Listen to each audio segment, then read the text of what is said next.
Hello and welcome to our newscast. I'm Daniel Che. Let's start with the headlines. The second round of reunions for war-torn families wrapped up today, but this time, North Korean officials seemed unable to fully appreciate the event with stricter monitoring from the regime than the first round. As the main opposition party focuses on preventing state control over history textbooks, the ruling party highlights the urgency of passing other important bills related to the economy and people's livelihoods. President Park Geun-hye is set to become the first Korean president to address the National Assembly more than once during a single term. On Tuesday, she intends to explain next year's budget plan and policy goals. After seeing each other again for the first time in 65 years, it's goodbye again. The second round of reunions for war-separated Korean families has come to a close, with participating families returning home after the three-day event. For the latest, our Unification Ministry correspondent Song Ji-sun is standing by at the Inter-Korean Dialogue HQ in Seoul. Ji-sun, so their time together is over. Must have been emotionally the most intense parting for these families. Daniel, all 90 families from the South Korea who have just arrived at Sokcho are back safe and sound. Now, the farewell session of the day was extended by an hour to two by North Korea's accepting South Korea's proposal earlier prior to the reunions, but the 12 hours over the 3 days could not have been enough for these families separated for decades. Now, not knowing when or if ever they will be able to see each other again, the families sent off their beloved ones with words of hope.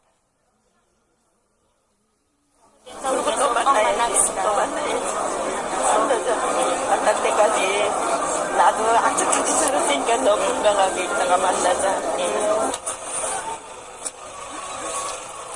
다시 만납시다. 통일되는 날. But even on this last day, many North Korean participants managed their words and actions very carefully, fully aware of the authorities around them.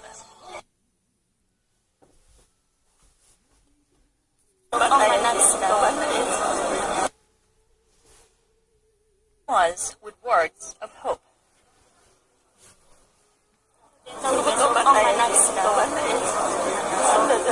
만날 때까지 나도 아직까지 살았으니까 너 건강하게 있다가 만나자.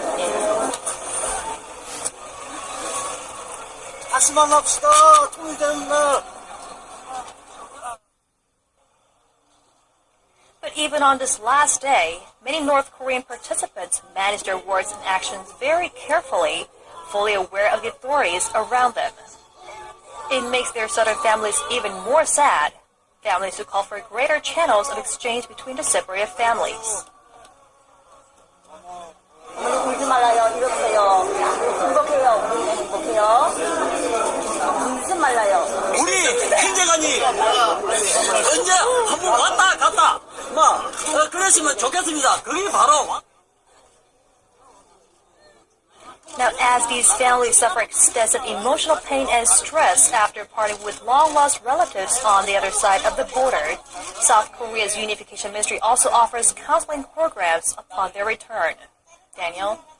Well, I guess we can find solace in the fact that it was held as scheduled and that they can return home safely. Now, when can we look forward to the next reunion, Ji-sun? Well, not to mention that there are 66,000 people still on the wait list on the south side. The biggest problem is the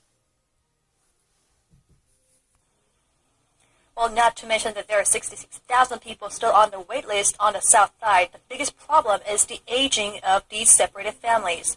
Now, 1/3 of the 90 families who participated is over the age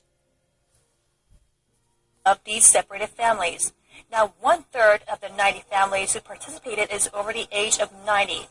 And the oldest participant at age 98 had to rest the whole day on Sunday, while another, a 93-year-old, hurt his head after slipping this afternoon. To let them meet their beloved ones as soon as possible, the two Koreas both vowed to expand regular exchanges and holding reunions on a regular basis. But experts say there are some steps the two countries must first resolve. Pyongyang cooperated actively and the reunion was a successful one. But the two Koreas must hold governmental talks at an early date as soon as possible to expand regular exchanges. The key factor in doing so is how the two sides approached the matter of resuming the tour program at Mount Kumgang. Now, since the first reunion in 2000, the reunions reduced both its size and frequency after a South Korean tourist was shut down by North Korean soldiers in 2008 at Mount Kumgang. With Seoul still limiting exchanges and aid to Pyongyang, more dialogue should come first to solve the family reunion issue. Reporting live from the Inter-Korean Dialogue headquarters, I'm Song Ji-sun. Well, thank you for that report, Ji-sun. Moving on, China's Premier Li Keqiang arrives in Seoul this Saturday for a planned trilateral summit with Korea and Japan. However, the date for trilateral summit is not yet confirmed. This will be Li's first visit to Korea since taking office in 2013. Hwang Sung-hee reports.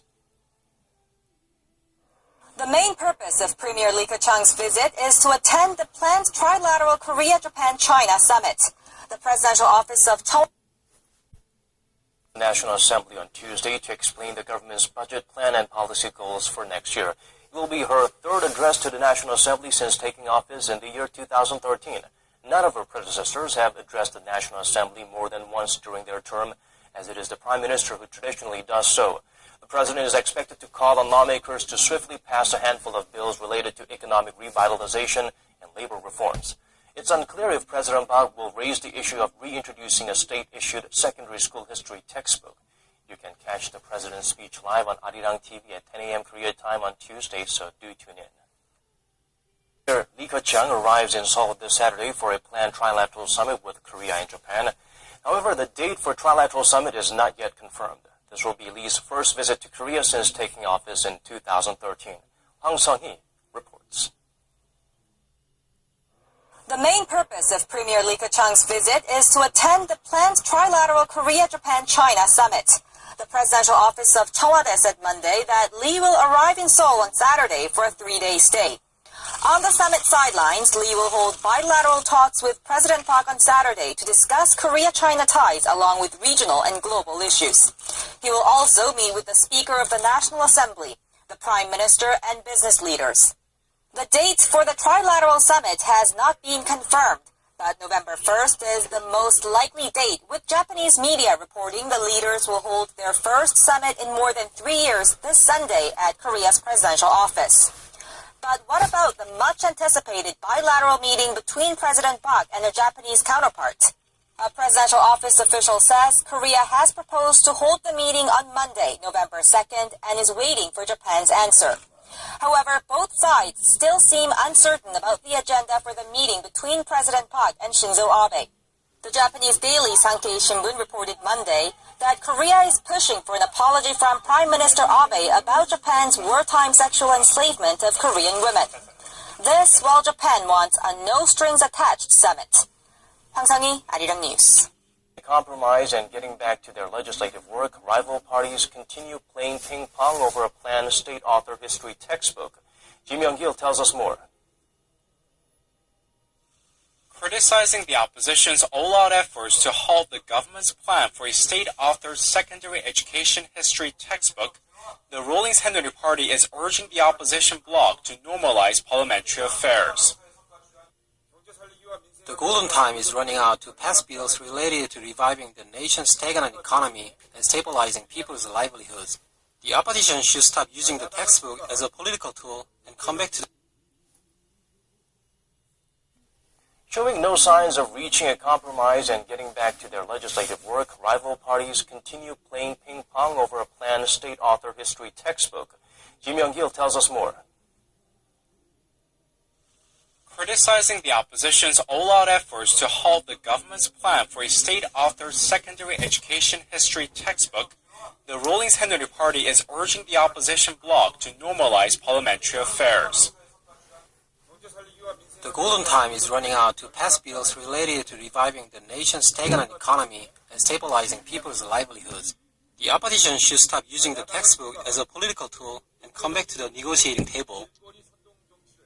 Floor leader Won Yu-cheol also accused the main opposition New Politics Alliance for Democracy for raising allegations that the Education Ministry has formed a secret task force to deal with reintroducing the state-published textbook. However, certain that the presidential office instructed the ministry to establish a secret task force, the MPAD vows to explore the matter. The Education Ministry says it's just a normal task force team to support the government's plan. But if we look... The opposition should stop using the textbook as a political tool and come back to the negotiating table.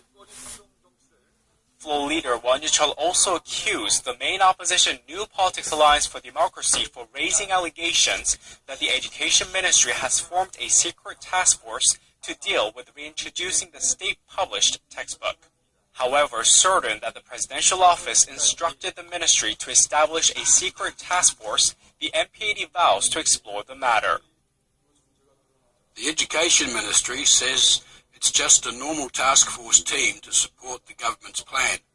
But if we look into its duties, the team specialises in filing daily reports to the presidential office and monitors the media over history textbook issues. The MPAD also insists on hosting an open forum with the ruling bloc and President Park Geun-hye to look into the current textbooks page by page to determine if they do contain left-leaning content and distorted descriptions of history. With government approval, 8 private companies publish Korea's secondary school history textbooks. Primary schools have a single set of state-authored textbooks.